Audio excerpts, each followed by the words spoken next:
दिन आज है।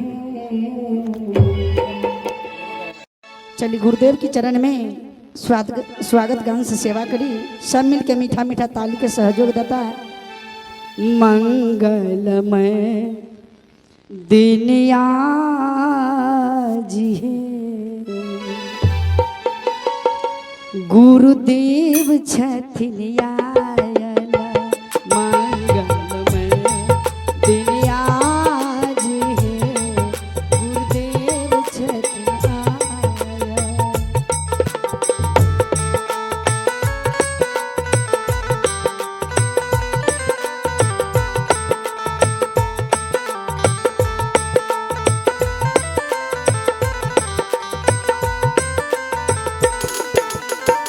गुरु छथिन आयल, गुरुदेव छथिन आयल, सतगुरु छायत आयल।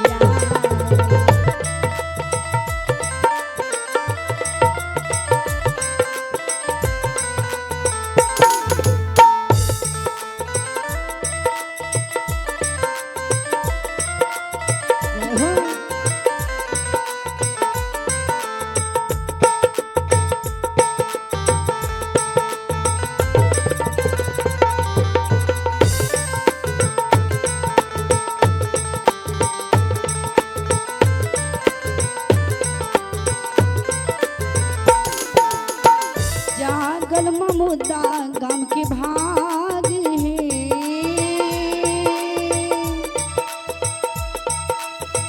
जागल ममुदा गाम के भाग है, मन कमल फुलाया।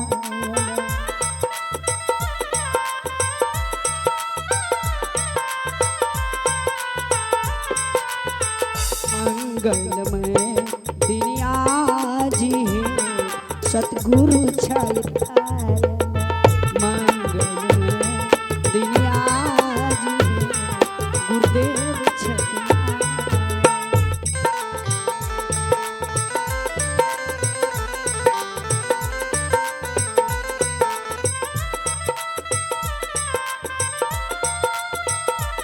जय हो।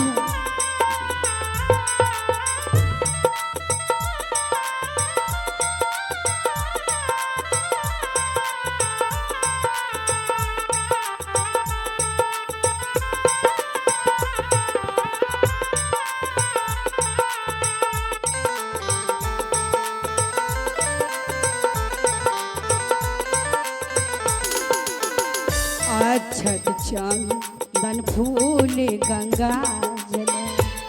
गुरुदेव की चरण में सबको फूल चढ़ाना है।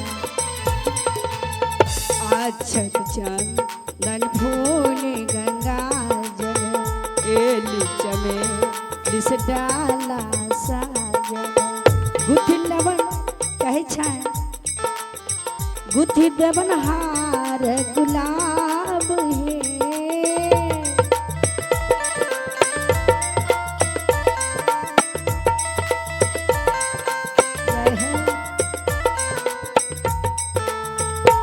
दवन हार गुलाब है, इनका पहिरावा।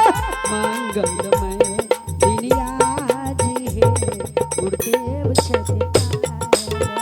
मंगलमय दिन आज है, गुरुदेव छथिन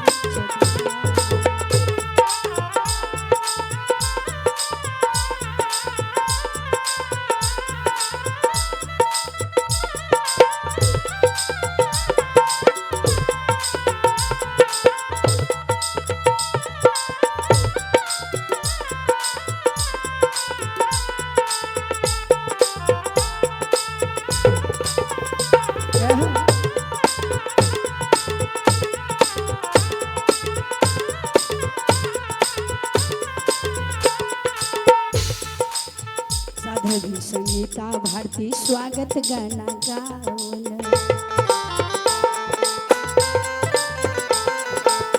साधवी संगीता भारती स्वागत गाना गाओल। जागी गेल संतन के भाग है, शुभ दर्शन पाओल।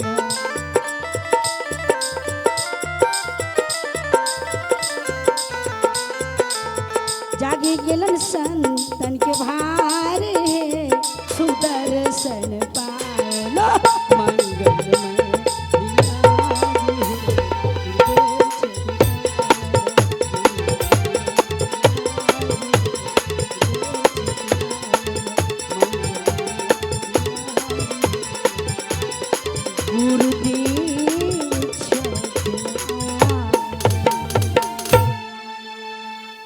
प्रेम से बोलिए नौला सरकार की, जघट्टा सरकार की, मोहम्मदा स्थान की।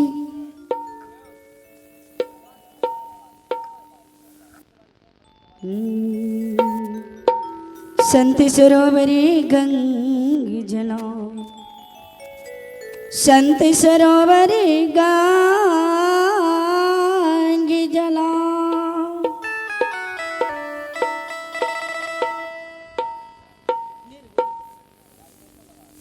तही पखारे शोधहिया निति निर्मल भय संतन के सत्संग। प्रेम से बोलिए सत्संग स्थान की। चलिए निर्गुण